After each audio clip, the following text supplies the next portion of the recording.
Welcome to NCN news. నేను సంధ్య. బులెటిన్ల ముందుగా headlines చూద్దాం. భారతీయ సంస్కృతిలో అద్భుత వరం యోగా. రాష్ట్ర మంత్రివర్యులు కందుల దుర్గేష్. భారతదేశానికి వేల సంవత్సరాల క్రితం లభించిన అమూల్యమైన ఆధ్యాత్మిక శారీరక సంపద యోగా అని రాష్ట్ర మంత్రివర్యులు కందుల దుర్గేష్ అన్నారు. రాష్ట్ర ప్రభుత్వం ప్రతిష్టాత్మకంగా నిర్వహిస్తున్న యోగాంధ్ర 2026 కార్యక్రమంలో భాగంగా రాజమహేంద్రవరం కేంద్ర కారాగారంలో ప్రత్యేక సామూహిక యోగా కార్యక్రమం ఘనంగా నిర్వహించారు. ఈ కార్యక్రమానికి ముఖ్య అతిథిగా హాజరైన మంత్రి కందుల దుర్గేష్తో పాటు జిల్లా collector Keerthi Chekuri, joint collector Y Meghaswaroop, Rajamahendravaram నగర పాలక సంస్థ commissioner Rahul Meena, central jail SP S Rahul పాల్గొన్నారు. ఈ సందర్భంగా మంత్రి కందుల దుర్గేష్ మాట్లాడారు. యోగా కేవలం వ్యాయామ విధానం మాత్రమే కాదని అది సంపూర్ణ జీవన విధానమని అన్నారు. నిత్య జీవితంలో యోగాను భాగస్వామ్యం చేసుకోవడం ద్వారా శారీరక దృఢత్వం, మానసిక ప్రశాంతత, క్రమశిక్షణ, ఆత్మవిశ్వాసం పెంపొందుతాయని తెలిపారు. ప్రపంచవ్యాప్తంగా పెరుగుతున్న ఒత్తిడి, ఆందోళన నేపథ్యంలో యోగా అత్యంత ప్రభావవంతమైన పరిష్కారంగా గుర్తింపు పొందిందన్నారు. యోగా ఆయుర్వేదం ఆధారంగా అక్కడి పర్యాటక రంగం విశేష అభివృద్ధి సాధించిందని, విదేశీ పర్యాటకులు సైతం అధికంగా ఆకర్షితులవుతున్నారని అన్నారు. జిల్లా కలెక్టర్ కీర్తి చేకూరి మాట్లాడారు. జిల్లాలో యోగాంధ్ర 2026 కార్యక్రమాన్ని విజయవంతంగా ప్రారంభించడం ఆనందంగా ఉందన్నారు. నేటి పోటీ ప్రపంచంలో ఇతరులను జయించడం కంటే మనల్ని మనం జయించుకోవడం గొప్ప విజయమని, అందుకు యోగా, ధ్యానం ఎంతో ఉపకరిస్తాయని తెలిపారు. యోగా భారతదేశం ప్రపంచానికి అందించిన అద్భుతమైన బహుమతిగా పేర్కొన్నారు. యోగాను కేవలం శారీరక వ్యాయామంగా కాకుండా జీవనశైలిలో భాగంగా మలుచుకోవాలని సూచించారు. ఈ కార్యక్రమంలో జిల్లా అధికారులు, కారాగార సిబ్బంది, ఖైదీలు పెద్ద సంఖ్యలో పాల్గొన్నారు.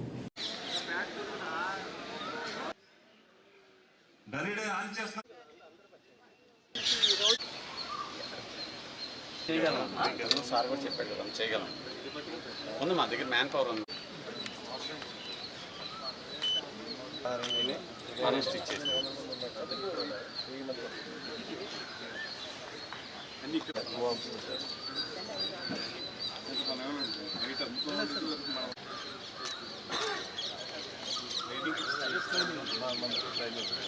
బెడ్షీట్స్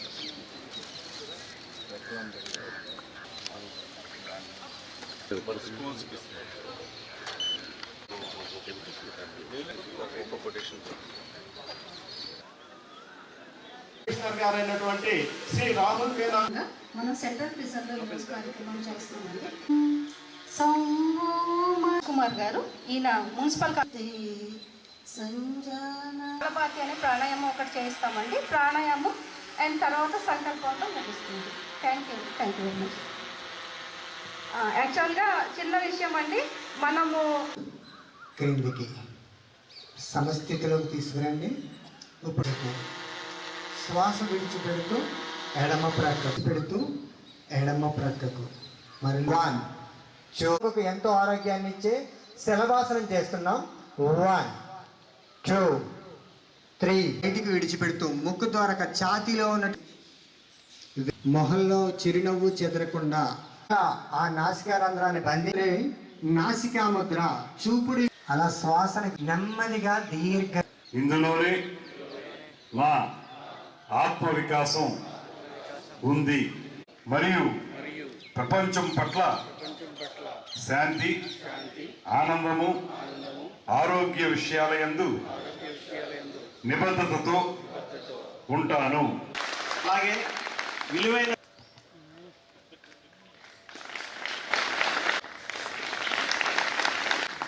అలాగే కమిషనర్ గారు క్రమశిక్షణాయుతంగా ఈ యోగా దినోత్సవానికి సంబంధించి ఈ రోజు జరుగుతున్నటువంటి కార్యక్రమంలో పాలు పంచుకుంటున్నటువంటి 50 మంది ఖైదీలందరికీ కూడా నమస్సుమాంజలి తెలియజేస్తున్నారు. ముఖ్యమంత్రి గారు పదే పదే చెప్పే మాట హెల్దీ, వెల్దీ, హ్యాపీ ఆంధ్రప్రదేశ్ అనేటువంటి మాట. ఆరోగ్యం అన్ని మొట్టమొదటి ప్రాధాన్యతనిచ్చారు. ఆరోగ్యం, అదేవిధంగా ఐశ్వర్యం, వాటితో పాటు ఆనందకరమైనటువంటి ఆంధ్రప్రదేశ్ మనకి రావాలనేటువంటి మాట పదే పదే చెప్తూ ఉన్నారు. సరే, మన దైనందిన జీవితంలో ఏ రకమైనటువంటి కార్యక్రమాలు ఉన్నా, కొన్ని ప్రత్యేక పరిస్థితుల్లో మీరు ఇక్కడ ఉండవలసి వచ్చినా, వీటన్నిటికీ మించి మనం ఒక క్రమశిక్షణాయుతమైనటువంటి జీవితాన్ని గడపాలంటే మన భారతదేశానికి అనాదిగా పెద్దలు అందించినటువంటి గొప్ప వరం ఈ యోగా అనేటువంటి మాటని మనం ప్రత్యేకంగా నమ్మాలి. అందుకే ఇవాళ భౌతికంగా కానీ మానసికంగా కానీ మనం ఆనందంగా ఉండాలంటే యోగా అనేటువంటిది చాలా ప్రధానమైనటువంటి అంశం అవుతుందనేటువంటి మాట ప్రతి చోట చెప్తూ ఉన్నారు. ఈ ఒక్కరోజు, ఈ ఒక్క పూట, ఈ ఒక్క 40 నిమిషాలు ఈ కార్యక్రమంలో పాల్పంచుకున్న నాకు చాలా మానసిక ప్రశాంతత వచ్చిందనేటువంటి మాటని నేను మనవి చేస్తున్నాను. దీన్ని కొనసాగించాల్సినటువంటి ఆవశ్యకత ఉంది. సంకల్పం మనం చెప్పుకున్నాం. సంకల్పం ఎందుకు చెప్పుకుంటామంటే ఆ సంకల్పం బలంగా ఉండాలి. ఆ సంకల్పం బలంగా ఉంటేనే సంకల్ప సిద్ధి జరుగుతుంది. సంకల్ప సిద్ధి అంటే మనం ఏ మాటలైతే ఆ సంకల్పంలో చెప్పుకున్నామో అవి సిద్ధించాలంటే మాత్రం ఆ సంకల్ప బలం మనకి గట్టిగా ఉండాలి. అది సంకల్పం ద్వారా మనం నేర్చుకోవాలనేటువంటి మాటను తెలియజేస్తున్నాను. దాంతోపాటు ముఖ్యమైనటువంటి అంశం, మీరు మేము అందరం కూడా ఒత్తిడిలో ఉండేటువంటి వాళ్ళమే. ఈ ఒత్తిడిని జయించాలంటే, ఎంతో కొంత మానసిక ప్రశాంతత కావాలంటే 100% మనకు ఉపయోగపడేది యోగా మాత్రమే అనేటువంటి మాట మనం మాత్రమే కాదు, ఇవాళ ప్రపంచం మొత్తం నమ్ముతున్నటువంటి అంశం. 1054 కిలోమీటర్ల పొడవున ఉన్నటువంటి సముద్ర తీరంలో ఇలాంటి వెల్నెస్ సెంటర్స్ ఏర్పాటు చేయాలని, అందులో యోగాని ప్రధానంగా చేయాలని, దాంతోపాటు ఆయుర్వేదాన్ని కూడా పెంచి పోషించాలనేటువంటి ఆలోచన ఆంధ్రప్రదేశ్ రాష్ట్ర ప్రభుత్వం చేస్తుందనేటువంటి మాటని మీ అందరికీ తెలియజేస్తూ, ఇంత మంచి కార్యక్రమంలో పాల్పంచుకునేటువంటి అవకాశం కల్పించిన అందరికీ కూడా ధన్యవాదాలు తెలియజేస్తూ, యోగాని ఇది అంతం కాదు, ఇది ఆరంభం మాత్రమే అనేటువంటి విధంగా మనం ప్రారంభించుకుని ముందుకు వెళ్ళాలని మనస్ఫూర్తిగా తెలియజేసుకుంటూ సెలవు తీసుకుంటున్నాను. నమస్కారం. యోగాంధ్ర కార్యక్రమం మొదలు పెట్టడం నాకు చాలా ఆనందంగా ఉంది. ప్రెమిసెస్లో ఇందాక ఎస్పీ గారు కూడా చెప్పారు, జైలులో చాలా స్ట్రెస్ఫుల్ సిచ్యువేషన్స్లో ఉంటాము, ప్రతిరోజు యోగా కూడా మీరు చేస్తున్నారు అని. అందరం కూడా మనము మన చుట్టూ ఉన్న పరిస్థితుల్ని కంట్రోల్ చేయాలి అని కోరుకుంటూ ఉంటాము.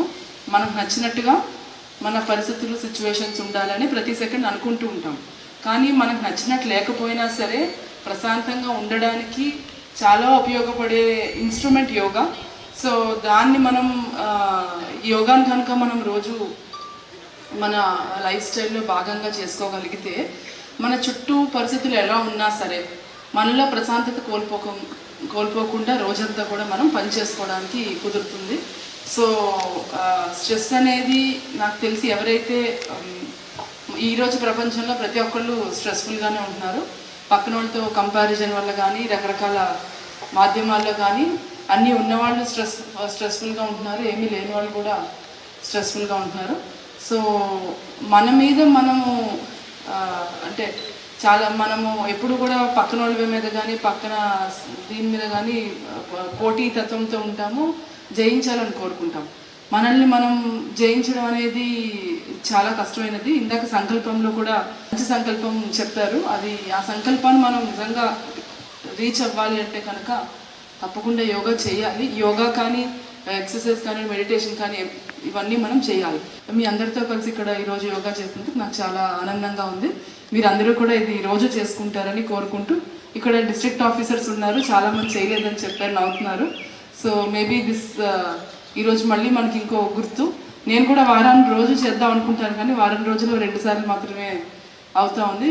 ఇదంతా కూడా మనకి మళ్ళీ మన మీద మనం ఎక్కువ ఫోకస్ చేయాలని చెప్పడానికి ఈరోజు మనకి మంచి గుర్తు చేస్తూ ఉంది. దీన్ని మనం ముందుకి పాజిటివ్గా తీసుకెళ్ళాలని కోరుకుంటున్నాను. Thank you.